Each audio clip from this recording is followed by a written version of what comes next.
Добър ден отново! Вие сте с Бизнес Мастер клас с Петър Лазаров и продължаваме фундаменталната тема защо не постигаме целите си. Днес ще разгледаме в първата част на темата навиците.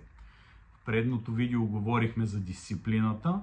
За да имаме дисциплина, да не сме лениви, ние трябва да имаме навици. Създадени правилни навици. Навиците са нещо, което се променят, по което може да се работи, но ние трябва да започнем да работиме. Сега, аз ще ви кажа аз какво съм направил. През 2 години си правя тест. Отговарям, има компании, които го предоставят това като опция. Отговарям на 300 въпроса в рамките на 40 минути и ми излиза скала с моите навици. Виждам къде са ми силните неща, къде са ми слабите и къде и как трябва да работя. Придобийте ли правилните навици, навиците на успеха, вие сте постигнали целите си и сте успял човек. Така че това е нещо изключително, изключително важно. Нали? Искам да го подчертая. И навиците могат да бъдат, нали, като тук си чета, организационен усет, самодисциплина, стреса е много важно, какво ни е нивото, защото един притеснен човек, стресиран човек, той не може да разгърне потенциала си, той не може да взима верни решения, няма как да постига целите си и да бъде успял. Решителност, умение да продаваме, умение да управляваме човешки ресурси, проактивност, толерантност, емоционални коефициенти, финансова грамотност и така нататък. Има много навици. Тъй, че ние трябва да работиме върху нашите навици. Трябва да знаем силните си страни. Каква е разликата между големия треньор и по-слабия треньор? Големия треньор открива силата на човека и я умножава, я прави още по-силна. А слабия треньор се опитва, нали, да от всякъде, от всичко, да компенсира и не става. Затова тази картина на нашите навици е изключително важна.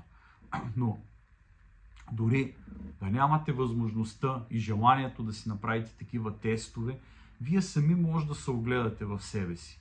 Нали, човек е добре в някакъв момент от живота да се обръща навътре. Нали, да не живееме със самочувствието, че ние сме безгрешни и ние всичко правиме по най-правилния и верен начин. Да видя сутрин като стана, какво върша, кои неща през дена ми дават основата на бизнеса, кои са вредни, кои не чак толкова, защото, нали, е казано, че само 20% от нашето време е хиперефективно. 80% от времето в общи линии ние вършиме някаква съпортна дейност, а не основната дейност, която води до постигане на нашите цели. Така че е добре да се огледаме къде е моята сила, кое ме прави щастлив, да видя какви са ми навиците и да работя с тях.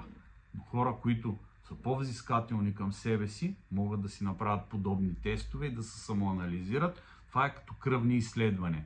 Нали, без да съм минал кръвни изследвания, откъде да знам имам ли холестерол, нямам ли холестерол, какви са ми данните и така нататък. Затова е добре да взимаме и обратна връзка от хората, и ние да се самонаблюдаваме, и ако трябва да си направим такъв тест. Следващо нещо, поради които не постигаме целите си, други сили го наричам. Значи, освен нашата енергия и нашето желание да върва по този път нататък, т.е. към моята цел, може да има общество, пазари, среда.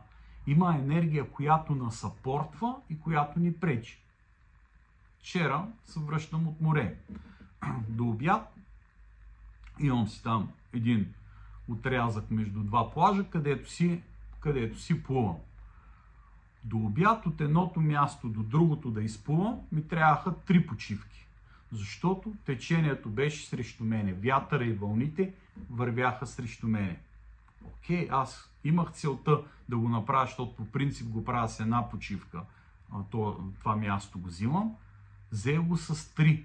Тоест, други сили ми влияеха върху моята цел. Те могат да влияят в отрицателна посока, могат и в положителна. След обяд вятъра се обърна от запад